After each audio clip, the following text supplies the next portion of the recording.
Multiple breaking stories now on Cairo 7 News at 5. An intense manhunt growing. We will not rest until Travis is located. For the man accused of killing his 3 daughters. This doesn't make sense. Only Cairo 7 News is speaking with his family, giving an exclusive look at his past from high school to the military. Plus,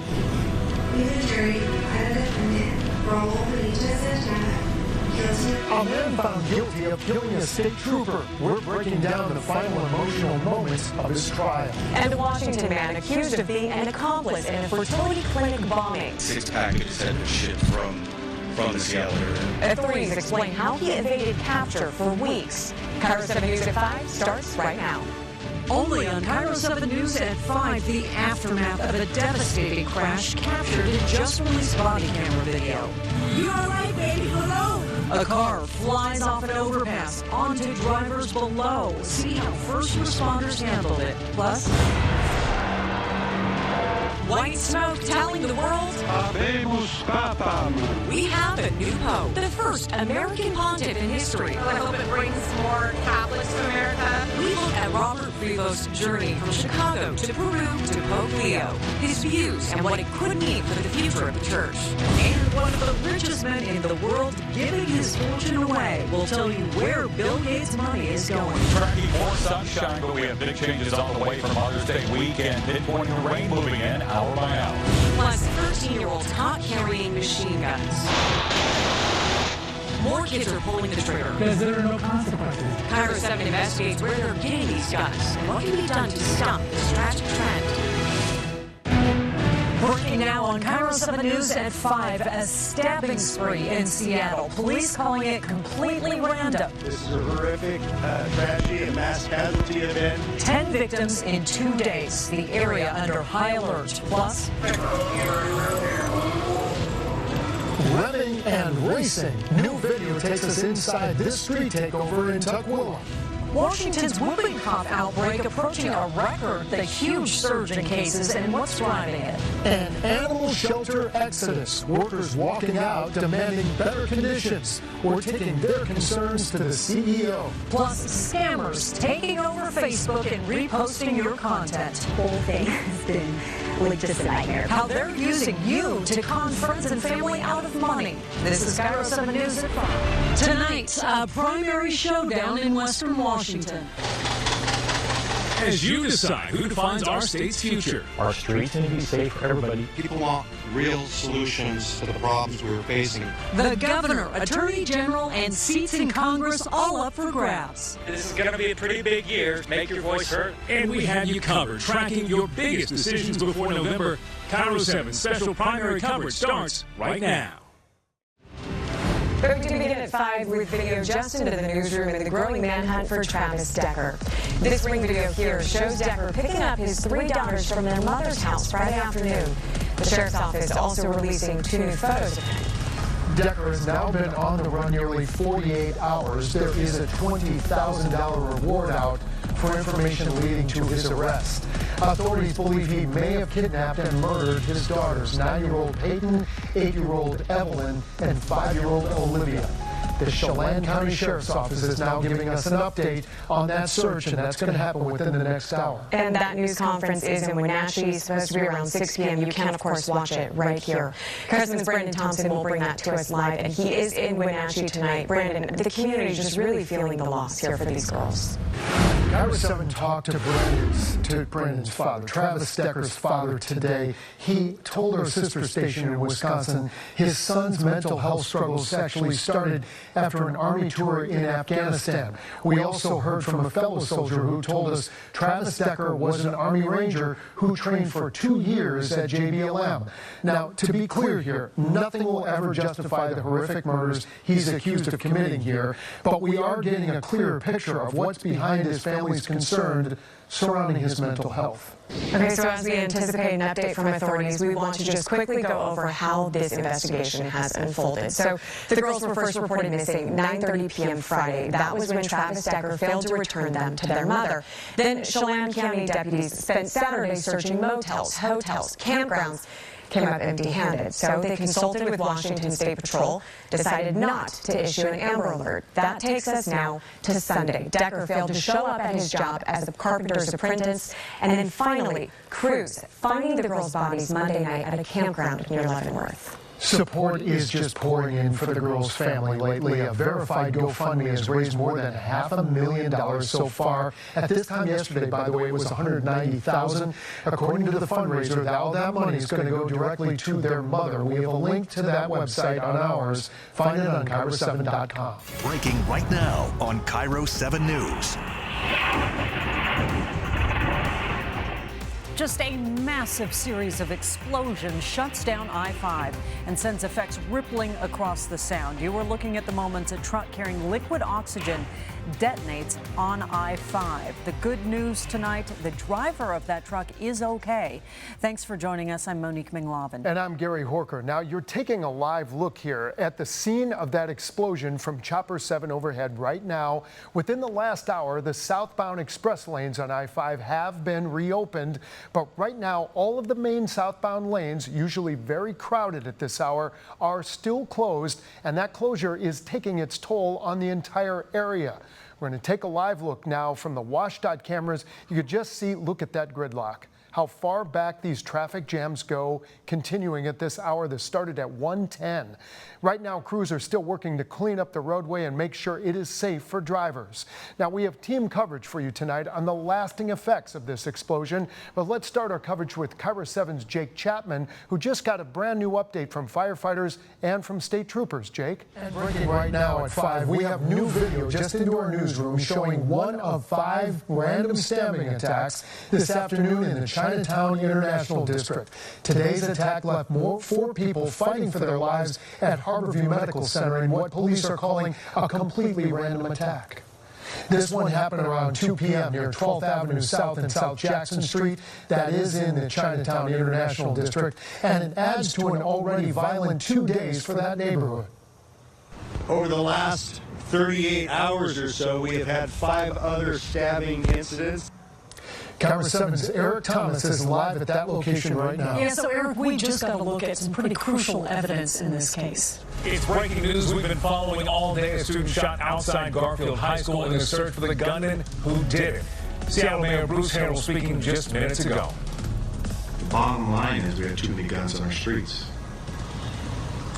The bottom line is it's too easy to get access to a gun. Kids cannot learn when they are in fear. This is not the first shooting at Garfield, and these kids deserve better.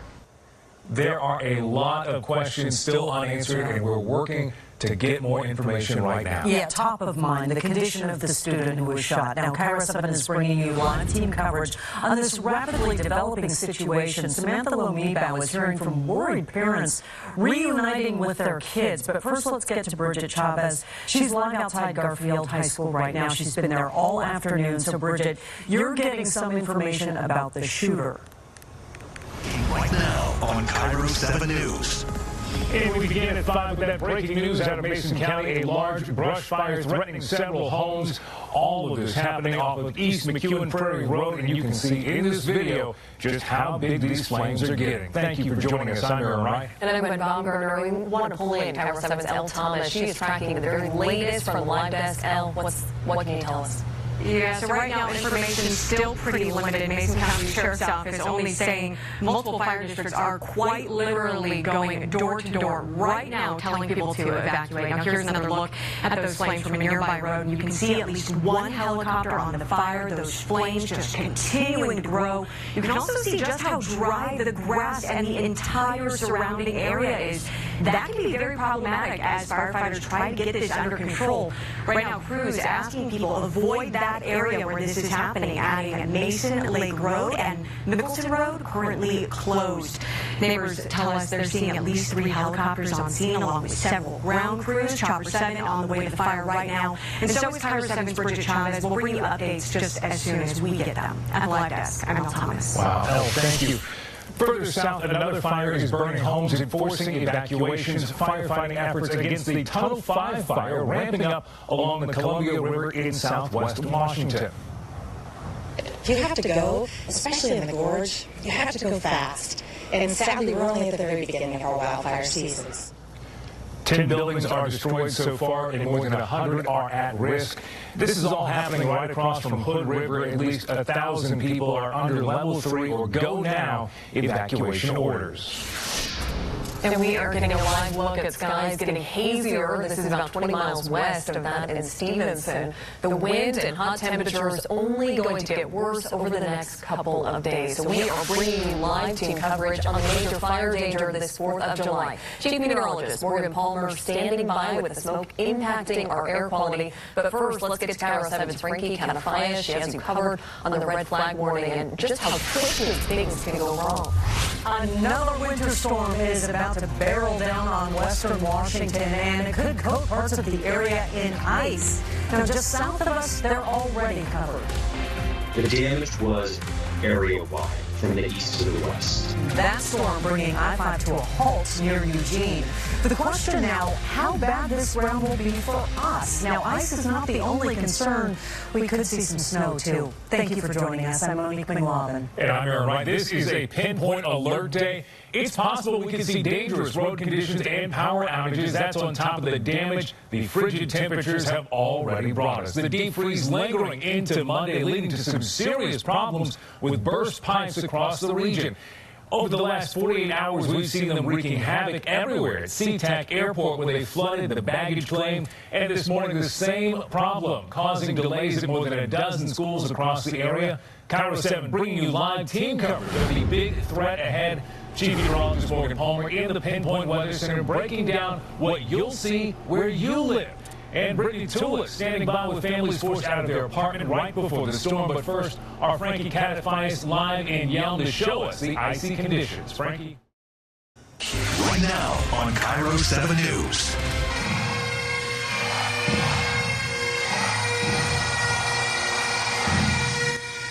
An emotional goodbye. Family, friends, and colleagues gathering to honor the life and sacrifice of Washington State Trooper Christopher Gadd.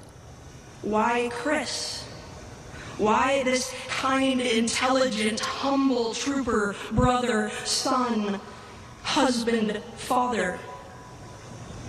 Why this person who I would trade places with in a second if I had the chance? Gadd was killed in the line of duty March 2nd when a suspected drunk driver hit his patrol car. Now, before the memorial service, a massive procession made its way down I-5 from Marysville, hundreds honoring him as he was escorted to Everett. And in the last couple of minutes, we received a statement from Gadd's family.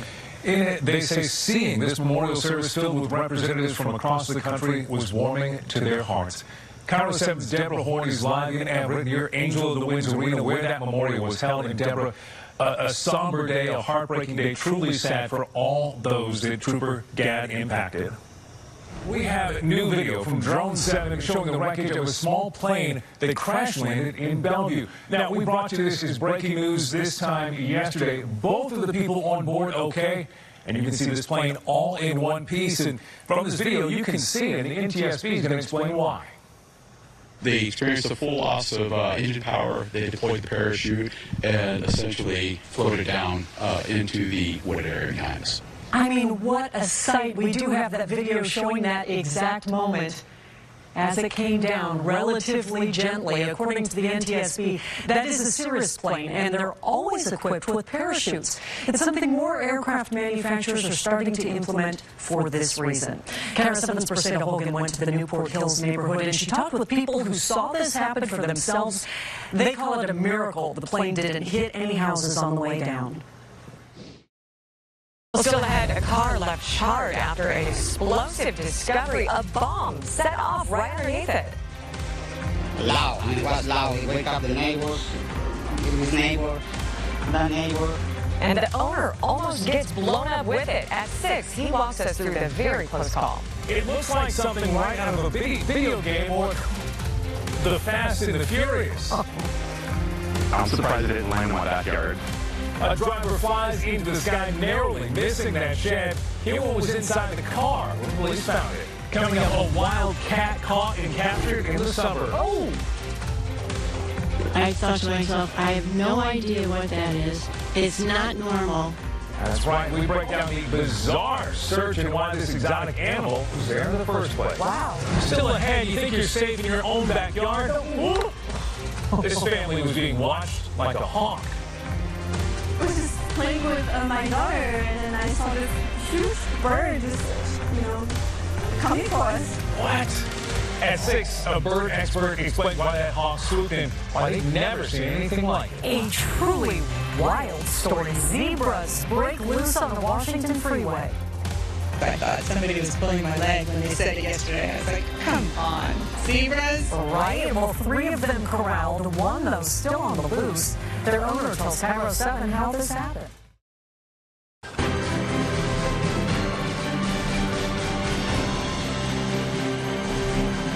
Welcome back to our primary election coverage. It is 8 o'clock. Ballot boxes are closed, and we're hoping to see results any minute now. Any minute. So stay with us. You don't need to go anywhere else. We're here for the next hour tracking those results as they come down, and we are bringing you in-depth analysis. Now, before that, we want to remind you, again, this is a top 2 primary, so you're voting to narrow each race in the November election down to 2 candidates, regardless of party. Perhaps the most notable, the race for governor. We will have a new leader for the first time in 12 years. Come November, the 4 candidates with the strongest showings: Bob Ferguson and Mark Mullen on the Democratic side, and Dave Reichert and Simi Byrd on the Republican side. Another position that will have a new leader after 12 years is Attorney General. 3 candidates vying to move on: Republican Pete Serrano, Democrats Nick Brown and Minka Degra. Overall, we're following 62 contested races, including 1 in each of Washington's 10 congressional districts. Now, our team is following this election from all angles, standing by for results and breaking down which issues could influence them. We also have our expert political analysts here in the studio to provide perspective. Crystal Fincher and Alex Hayes, they both run their own political consulting firms. They have spent the past decade plus advising Democrats and Republicans running for local office.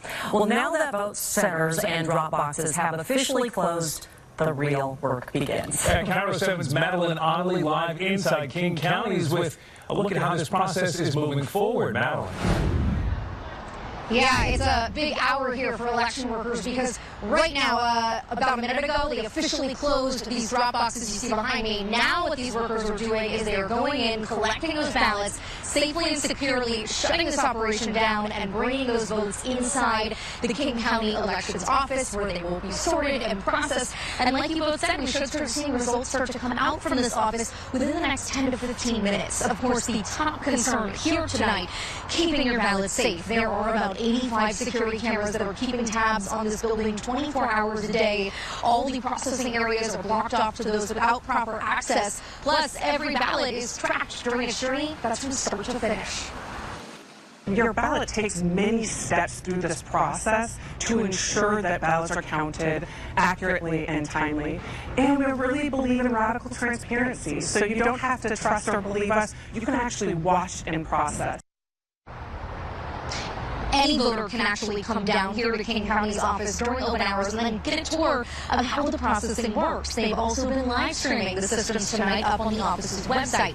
This year, the state distributed around $2 million to 29 different election offices statewide, all to better improve their security overall. And it's not just ballot security that these elections officials are concerned about. It's also the safety and security of the election workers. There's roughly 300 that are serving the King County area just for this election alone. We're going to break down what they're doing to make sure those workers stay safe. This election coming up in the next 30 minutes. For now, we're reporting live in Renton, Madeline Otley, Cairo 7 News. Madeline, thank you. Now, in a perfect world, it's the voters who tell the politicians what they want them to work on and do in office. Right, from homelessness to the cost of living, education. Brendan Thompson shows us what voters prioritize when casting their ballots. The state of Washington's top jobs are up for election this year. Secretary of State, Commissioners of Insurance and Public Lands, Attorney General, and for the first time in 12 years, Washington will have a new governor to take on the state's biggest issues. Groceries are expensive. I don't know who handles that. Housing is so expensive. There is a growing homelessness crisis. We need to focus on the regular people living with the confidence, with the safety, and then we feel more secure when we're walking down the street. Housing and homelessness is an issue nearly everyone we spoke with brought up today as something the next governor needs to address. My hope is that for any prospective candidate for the governorship would try for something a little more sensible and humane than just making it somebody else's problem. I am excited about some of the behavioral health programs that the state's launching, and would really like to see that continue and be expanded. Also on the ballot, the superintendent of state instruction, though Natasha, a teacher in Renton, hopes education is on the minds of all candidates. I would really hope and ask that the governors pay attention to class size in public education. It makes a huge difference. It's the greatest gift you can give our youth and our future, as well as the educators in there doing their very best every single day. With congressional candidates and state house lawmakers on the ballot ahead of the presidential election in November, it's an election with a lot at stake. I'd like to see someone in office that is looking out for all of us and not just a few of us. This is going to be a pretty big year, so make your voice heard, I guess. Brandon Thompson, Cairo 7 News. And the first ballot drop is in. We are getting a look at results right now. Let's be clear, not all counties reporting yet, but these are a first look at the first numbers. So up first, for governor, Democrat Bob Ferguson, the current attorney general, with 59% of the vote so far, to Dave Reichert, former congressman, with 22%, another Democrat, Mark Mullet, with 7%, and Republican Semi Bird with 4%. In the race for Attorney General, we got a three-way runoff with Nick Brown right now in the lead at 45%, Pete Serrano 29%, Minka Dingra at 25%. Again, these are all very early numbers. And a look at what's happening in the race for Washington U.S. Senator Maria Cantwell at 61%, Raul Garcia 19%, Scott Nazarino 6%, and Isaac Holk 5%. Okay, I'm no mathematician, but we're looking at about 500,000 of the votes counted so far. That's with more than 1 million ballots turned back in. That gives you an idea of the limited picture that we're seeing right now. But let's talk again about this race for governor. Gwen Baumgartner standing by with the Reichert campaign right now. But first we want to head out to Brandon Thompson live in Seattle with the Ferguson campaign. So Brandon, immediate reaction out there? As soon as those results came on the screens here, you heard a cheer from the supporters of Bob Ferguson here tonight. So they do like those early results so far. Monique, you broke down how much of the ballots that have been counted so far, so there's still lots of ballots to be counted, but the early returns for this crowd at Ferguson's campaign party likes what they are seeing with that big lead so far with the ballots that have been counted so far. And we've seen some top political celebrities, you may be able to call them Washington A-listers, if I might. Carmen Best is here, the former Seattle police chief. That is as Bob Ferguson has tried to paint himself as somebody who's trying to support law enforcement staffing across the state if he is elected governor. We also saw Congresswoman Susan Delvede here as well. So that is just some of the idea of the people here and the energy in the crowd here at the Ferguson campaign. We're told that Ferguson is about to speak in the next 5, 10, maybe 15 minutes. So we'll stand by and bring you that when it happens. Live in Seattle, we're going to talk to Harrison. Favorable numbers so far for Ferguson, but very early in the night and very early in the primary. So let's get to Gwen Baumgartner. She's live in Puyallup right now with Dave Reichert's campaign. What's the energy like out there, Gwen? Well, Monique, those numbers came out, and despite him being in second place, obviously very early numbers, but still lots of applause from the crowd. They are excited here, and there has been a stream of confidence throughout the evening. I was able to speak with Dave Reichert just a few moments ago. This is not his first primary night. I asked him, how are you feeling? He said, I'm not nervous. Take a listen. I am very optimistic that we'll be going head-to-head with Bob Ferguson starting tomorrow morning, and looking forward to November. And I'm very confident we'll win that contest also. So. Now, I brought up to him the fact that he is being outspent, out-fundraised by Ferguson. He says that has happened to him in past elections, so not a deterrent for him. He just is here, excited to watch more drops come in, and so we will be here throughout the night as the excitement continues. We are early on in election night. Live in Puyallup, Gwen Baumgartner, Cairo 7 News. A lot of counting still ahead, Gwen. Thank you. Let's check in with Jason Sloss. He's live in Seattle with the latest on the race for Attorney General. Jason.